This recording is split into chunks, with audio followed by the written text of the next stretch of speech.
apologies for keeping you from the big show and the big star. D. Lemon starts right now. Ohio's tough. It is really, really, really tough. Yeah. You know, to be honest, let's let the audience into something. So Don and I heard about this story last night on social media while we were doing coverage for you of the Chauvin verdict last night.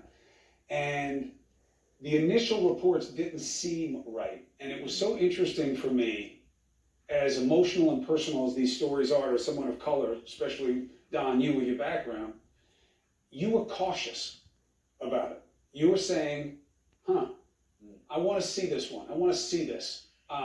Because there was a lot of emotion, and understandably so. You got a 16-year-old kid that's gone. Yeah.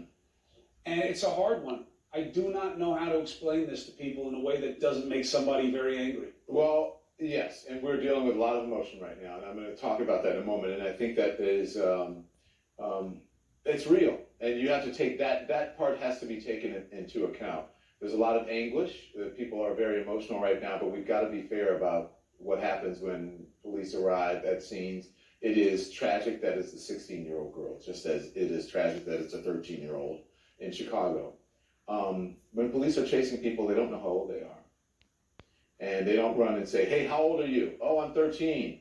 You know, my mom let me, that you don't know that. Or I'm 16. When they roll up on a scene, they see people tussling around, someone has a knife, and their job is to protect and serve every life on that scene.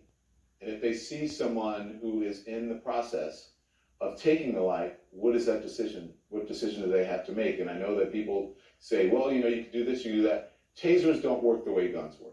Not at that distance. Not at that distance. And not with that amount of time. Yeah, right. Tasers, then they don't always connect. So you got to get, you know, 2 prongs or what have you, and it's got to connect or whatever. But I see it. If the woman in the pink was my sister, niece, wife, whatever,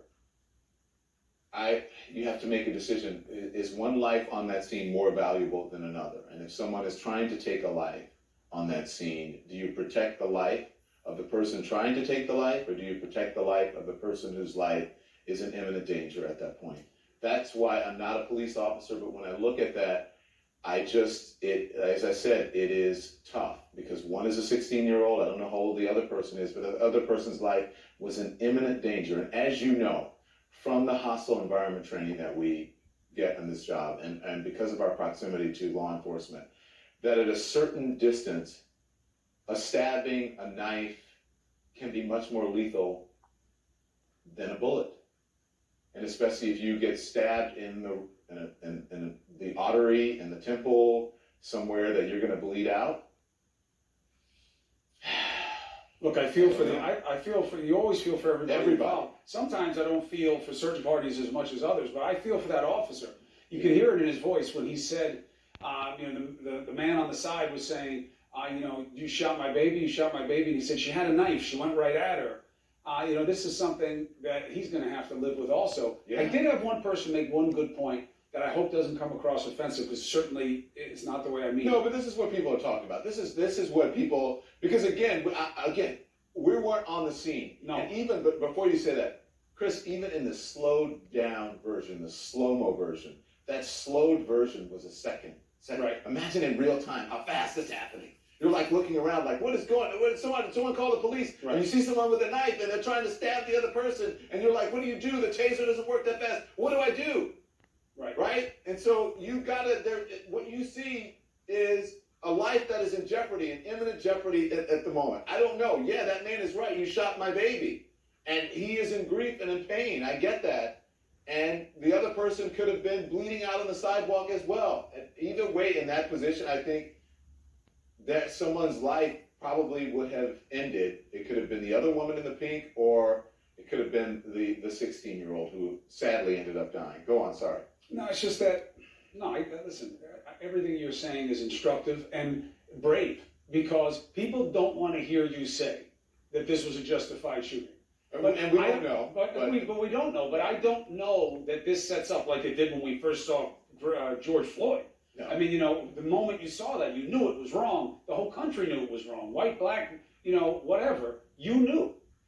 But here, Somebody said something to me today that gave me a little bit of clarity. Older woman of color said to me, I was like, man, this is really hard. The piece of the tape where the guy says what he says, you shot my baby. She goes, shame on him. Mm. I said, well, why? He just lost a family member. I don't know if it's his kid or whatever it was. And the response was, he came running out of that house. Why did he stop it? Where were the parents? What were they doing? Why did he stop it? Why did the police have to come and control that situation? Why didn't he? And, I do see that perspective as well. I hadn't thought of that before. But the guy comes running out of the house, tries to kick one woman in the head. He's an active part of the fight. Yeah. The adults have to be adults too. Well, listen, in that, I've got to run, but because I've got to get to this and I'm going to talk to you. But in that part, it's like what people said before the 9 minutes and 29 seconds. That, he was resisting, he was doing that. We all know what it really came down to is what happened in that 9 minutes and 29 seconds. So regardless of what he said, where was he? I get it. Where was he before? Why didn't he de-escalate it? I don't know. But what it will come down to is whether the police shooting in that moment, in those seconds, were justified. And it was him saving a third party's life on that scene justified. He has a duty. And he has a duty to do that. To use force to protect his own life or the life of another. It's not going to come to this. What happened in the house? It's not going to come. It's going to come when he rolls up on that scene. They're tussling. They're rolling around. And then he sees someone with a knife.